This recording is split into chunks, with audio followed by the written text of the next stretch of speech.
First advance structure. Guys, हम हमारे daily life में ऐसे ही छोटे छोटे हिंदी वाक्यों का बहुत यूज़ करते हैं, जहाँ पर हम कहते हैं कि मैं उससे बात क्यों करूं, हम उनसे क्यों मिले, मैं माफ़ी क्यों मांगूं। गाइस, इस प्रकार के सेंटेंसेस को हम इंग्लिश में कैसे कहेंगे। इस प्रकार के सेंटेंसेस को इंग्लिश में कहने के लिए आपको ये स्ट्रक्चर फॉलो करनी पड़ेगी।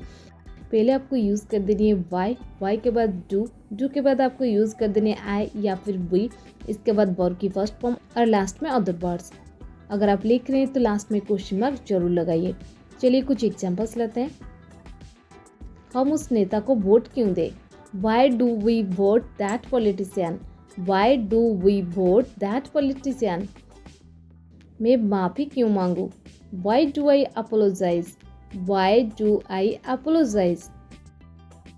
मैं उससे बात क्यों करूं? Why do I talk to him? Why do I talk to him? हम उनसे क्यों मिले? Why do we meet them?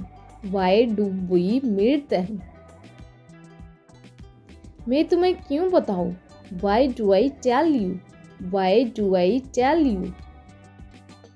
Second advance structure.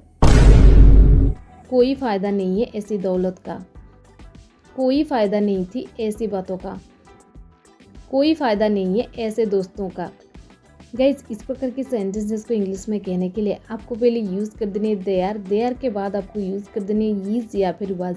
Present के लिए यीज और पास्ट के लिए वाज। इसके बाद आपको यूज़ कर देने नो यूज ऑफ, इसके बाद सच के बाद ऑब्जेक्ट। चलिए कुछ एग्जाम्पल के मदद से स्ट्रक्चर को और भी अच्छे से समझने की कोशिश करते हैं। कोई फायदा नहीं था ऐसे बातों का। There was no use of such talks. There was no use of such talks. कोई फायदा नहीं है ऐसे दोस्तों का। There is no use of such friends. There is no use of such friends. कोई फायदा नहीं है ऐसी जिंदगी का। There is no use of such a life. There is no use of such a life. कोई फायदा नहीं है ऐसी दौलत का। There is no use of such wealth. There is no use of such wealth.